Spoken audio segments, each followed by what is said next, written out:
Hi friends, welcome back to my channel. ముందుగా అయితే అందరికి నమస్కారం అండి. సో రేషన్ కార్డులకు సంబంధించి ఒక లేటెస్ట్ అప్డేట్ అయితే వచ్చిందండి.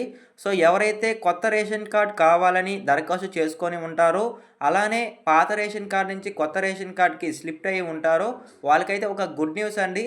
సో మీరు మీ ఫోన్లోనే మీకు రేషన్ కార్డ్ అనేది అప్రూవల్ అయిందా లేదా, కొత్త రేషన్ కార్డ్ వచ్చిందా లేదా అనేది మీరు టీ నెంబర్తో అనేది చూసుకోవచ్చండి. మీరు కొత్త రేషన్ కార్డ్ కానీ లేదా స్లిప్ అవ్వడానికి కానీ అప్లికేషన్ వేసుకున్నప్పుడు టీ నెంబర్ అనేది ఉంటుంది. ఆ టీ నెంబర్ సహాయంతో మీరు మీ మొబైల్లోనే అయితే మీ రేషన్ కార్డ్ ప్రాసెస్ ఏ విధంగా ఉందనేది చెక్ చేసుకోవచ్చండి. సో అది నేను మీకు ఇప్పుడు వన్ బై వన్ అయితే క్లారిటీగా చెప్తానండి.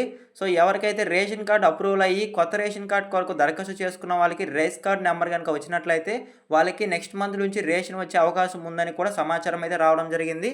సో వాటన్నిటిని అయితే నేను ఇప్పుడు క్లారిటీగా అయితే ఎక్స్ప్లెయిన్ చేస్తానండి. అంతకంటే ముందు మన ఛానల్ ఎవరైనా ఫస్ట్ టైం కనుక విజిట్ చేస్తుంటే ఛానల్ చూసి కంటెంట్ నచ్చినట్లయితే ప్లీజ్ సబ్స్క్రైబ్ చేసి మాకు సపోర్ట్ చేయండి. సో ఆంధ్రప్రదేశ్ నుంచి వచ్చే లేటెస్ట్ అప్డేట్స్ మీరు మిస్ అవ్వకుండా ఉండాలంటే మన ఛానల్ రెగ్యులర్గా ఫాలో చేయండి. అదేవిధంగా వీడియోస్ చూస్తున్నారు కానీ లైక్ చేయట్లేదండి. సో మీరు లైక్ చేయడం ద్వారా మరికొందరికి రికమెండ్ అయ్యే అవకాశం ఉందండి. సో ఎవరైతే రేషన్ కార్డ్స్ కొరకు దరఖాస్తు చేసుకొని ఉంటారో వాళ్ళకైతే రికమెండ్ అయ్యే అవకాశం ఉంది. సో ప్లీజ్ లైక్ చేసి వెళ్ళండి. సో ఇక లేట్ చేయకుండా అయితే డైరెక్ట్గా అయితే వీడియోలోకి వెళ్ళిపోదామండి. సో ముందుగా మీరు ఏం చేయాలంటే, మీరు ముందుగా క్రోమ్ బ్రౌజర్లోకి వచ్చేసి EPDS.com.ab అని టైప్ చేస్తే సో మీకు ఈ విధంగా రావడం జరుగుతుందండి ఇంటర్ఫేస్ అనేది. సో మీరు ముందుగా ఈ విధంగా ఓపెన్ అవ్వాలంటే మీరు ఏం చేయాలనే విషయానికి కనుక వచ్చినట్లయితే, సో పక్కన 3 డాట్స్ అనేది ఉంటుంది క్రోమ్ బ్రౌజర్లో. సో దాన్ని టచ్ చేసి డిస్క్రాప్ సైట్ అని ఉంటుందండి. సో దాన్ని క్లిక్ చేస్తే మీకు ఈ విధంగా అనేది మొబైల్ అనేది ఓపెన్ అవుతుంది. సో ఎవరైనా మొబైల్‌లో చేసుకునే పనైతే ఆ డిస్క్రాప్ సైట్ అనేది ఖచ్చితంగా అయితే ఆన్ చేసుకొని ఉండాలి. సో ఈ విధంగా అయితే ఇంటర్ఫేస్ రావడం జరుగుతుంది. ఫస్ట్‌గా వచ్చిన EPDS.com అయితే మీరు సెలెక్ట్ చేసుకుంటే ఇంటర్ఫేస్ అనేది ఈ విధంగా ఉంటుందండి. సో కొన్నిసార్లు అనేది ఈ ఇంటర్ఫేస్ అనేది అంటే ఈ వెబ్‌సైట్ అనేది లాగిన్ కాదు. అప్పుడు మీరు ఏం చేయాలి అనే విషయానికి గనక వచ్చినట్లయితే సో ఏం ఇబ్బంది పడాల్సిన అవసరం అయితే లేదండి. సో అదే విధంగా మీరు కొంచెం పైకి స్క్రోల్ చేస్తే ఏపీ సివిల్ సప్లైస్ అని ఉంటుంది. సో దీన్ని క్లిక్ చేసుకున్నా సరే సో కొంచెం పైకి స్క్రోల్ చేస్తే ఏఈపీడీఎస్ అని ఉంటుందండి. సో దాన్ని క్లిక్ చేసి ఈపీడీఎస్ అని ఉంటుంది. సో దాన్ని క్లిక్ చేసినా సరే ఈ వెబ్‌సైట్ అనేది ఓపెన్ కావడం జరుగుతుంది. సో ఇక్కడ మీరు ఏం చేయాలంటే సో ముందుగా డాష్‌బోర్డ్ కాంట్రాక్ట్స్ అని ఉంటుందండి. సో నేను మీకు మార్క్ చేస్తున్నాను. ఎవరైనా తెలియని వాళ్ళు ఉంటే చూడండి. సో ఈ విధంగా డాష్‌బోర్డ్ అని ఉంటుంది. సో దీన్ని క్లిక్ చేస్తే సో మీకు ఇంటర్ఫేస్ అనేది ఈ విధంగా రావడం జరుగుతుంది. సో మీరు ఇప్పుడు ఏ ఆప్షన్‌కి వెళ్ళాలి అనే విషయానికి గనక వచ్చినట్లయితే, సో పైకి కొంచెం స్క్రోల్ చేసుకున్నట్లయితే, సో మీకు మార్క్ చేస్తున్నాను ఒకసారి చూడండి. రేషన్ కార్డ్ అని ఉంటుంది ఇక్కడ. సో ఆ రేషన్ కార్డ్ కిందకి వచ్చి, ఆ బోర్డర్ కిందకి వచ్చి, సో ఈపీడీఎస్ అప్లికేషన్ స్క్రాచ్ అని ఉంటుందండి. సో నేను మళ్ళీ మీకు మార్క్ చేస్తున్నాను ఒకసారి చూడండి. సో ఇదైతే క్లిక్ చేసుకోవాల్సి ఉంటుందండి. సో ఈపీడీఎస్ అప్లికేషన్ స్క్రాచ్ అనేది క్లిక్ చేసిన తర్వాత, సో ఇంటర్ఫేస్ అనేది ఈ విధంగా రావడం జరుగుతుంది. Department of consumer food civil supplies అనేది రావడం జరుగుతుందండి.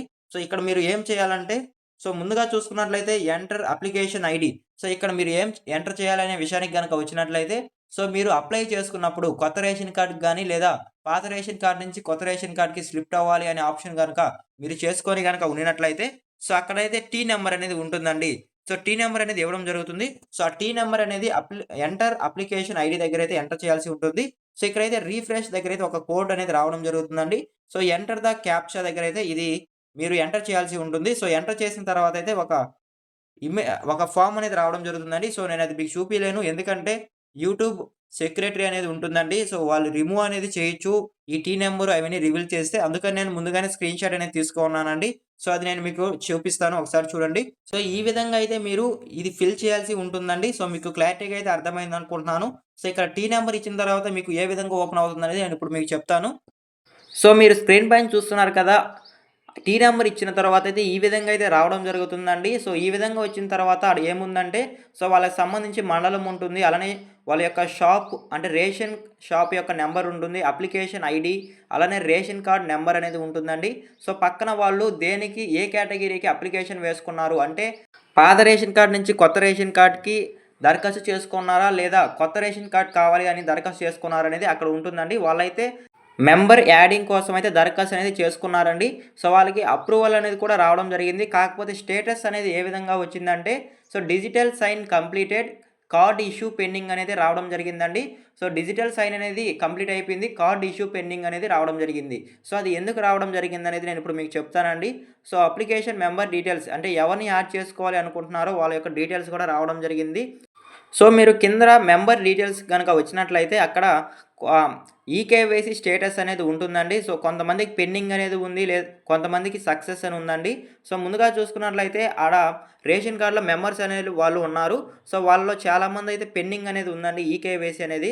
సో, ఈకేవైసీ పెండింగ్‌లో గనక ఉండినట్లయితే మీరు అప్లికేషన్ వేసుకున్నా సరే స్టేటస్ అనేది అప్రూవల్ అనేది చూపించదండి. సో, అదేనండి మీకు ప్రాబ్లమ్ అనేది. So, digital sign complete card issue pending అనేది రావడం జరుగుతుంది. సో, ఒకవేళ మీరు ఈకేవైసీ గనక చేయించుకోకపోతే, సో, ఒకవేళ గనక మీరు కొత్త రేషన్ కార్డ్ గనక దరఖాస్తు చేసుకుంటే అప్పుడు ఏ విధంగా వస్తుందంటే, సో, అక్కడ రేషన్ కార్డ్ నంబర్ దగ్గరైతే కొత్త రేషన్ కార్డ్ నంబర్ అనేది రావడం జరుగుతుంది.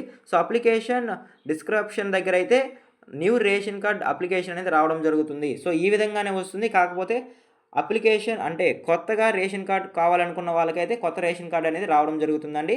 సో, మీకు క్లారిటీగా అయితే అర్థమైందనుకుంటున్నాను. సో, ఒకవేళ గనక మీరు ఈకేవైసీ గనక చేయించుకోకపోతే ఈ విధంగా మీరు మీ మొబైల్‌లో చెక్ చేసుకున్న తర్వాత ఈకేవైసీ పెండింగ్ గనక వచ్చినట్లయితే మీరు ఏం చేయాలనే విషయానికి గనక వచ్చినట్లయితే సో, కంగారు పడాల్సిన అవసరం అయితే లేదండి. సో, మీరు మీ యొక్క రేషన్ డీలర్ల దగ్గరికి వెళ్ళి మీరు ఈకేవైసీ అనేది చేయించుకోవచ్చండి. సో, మీకు క్లారిటీగా అయితే అర్థమైందనుకుంటున్నాను. సో, ఈకేవైసీ గడువు అనేది ఈ మంత్ ఎండింగ్ వరకు అయితే ప్రభుత్వం విధించడం జరిగింది. సో, ఒకవేళ గనక ఈకేవైసీ ఇంకా పెండింగ్‌లో గనక ఉంటే ఈ డేట్ అనేది కూడా పెంచడం జరుగుతుందండి. సో, మీరు మీ రేషన్ డీలర్ల దగ్గరికి వెళ్ళి ఈకేవైసీ అనేది చేయించుకోవచ్చండి. సో, మీకు క్లారిటీగా అయితే అర్థమైందనుకుంటున్నాను. సో, ఈ విధంగా అయితే మీ స్టేటస్ అనేది మీ మొబైల్‌లో టీ నంబర్ సహాయంతో అయితే తెలుసుకోవచ్చండి. సో, మీకు క్లారిటీగా అయితే అర్థమైందనుకుంటున్నాను. సో, ఎవరైనా ట్రై చేసుంటే కామెంట్ చేయండి వర్క్ అయిందో లేదనేది. అలానే అయితే ఇంకొక ఇష్యూ అనేది ఉందండి ఈ వెబ్‌సైట్‌కి సంబంధించి అయితే. సో, ఈ వెబ్‌సైట్ అనేది ఓపెన్ చేసినప్పుడు చాలామందికి ఓపెన్ కాదండి. సో, అప్పుడైతే మీరు ఏం కంగారు పడాల్సిన అవసరం లేదు. సో, ఒకసారి ఓపెన్ కాకపోయిన తర్వాత ఒక 1 అవర్ తర్వాత వెయిట్ చేసి మళ్ళీ ఒకసారి అయితే ఓపెన్ చేయండి. సో, సర్వర్ బిజీ వల్ల అయితే మీకు కొన్నిసార్లు వెబ్‌సైట్ అనేది ఓపెన్ కాదు. సో, మీరు ఏం కంగారు పడాల్సిన అవసరం అయితే లేదండి. సో, మీకు క్లారిటీగా అయితే అర్థమైందనుకుంటున్నాను. సో, ఇలాంటి జెన్యూన్ అప్డేట్స్ మీరు మిస్ అవ్వకుండా ఉండాలంటే మన ఛానల్ రెగ్యులర్‌గా ఫాలో చేయండి. సో, ఈ వీడియో మీకు నచ్చినట్లయితే ప్లీజ్ లైక్ చేసి వెళ్ళండి. మీరు లైక్ చేయడం ద్వారా ఈ వీడియో మరికొందరికి రికమెండ్ అయ్యే అవకాశం ఉంది. వాళ్ళు కూడా ఈ యూస్‌ఫుల్ ఇన్ఫర్మేషన్ తెలుసుకుంటారు. సో, అలానే ఎండ్ వరకు చూసినందుకు థాంక్ యూ ఫర్ వాచింగ్ అండి. మరొక ఇంట్రెస్టింగ్ వీడియోతో మీ ముందుకు వస్తాను. అంతవరకు జై హింద్.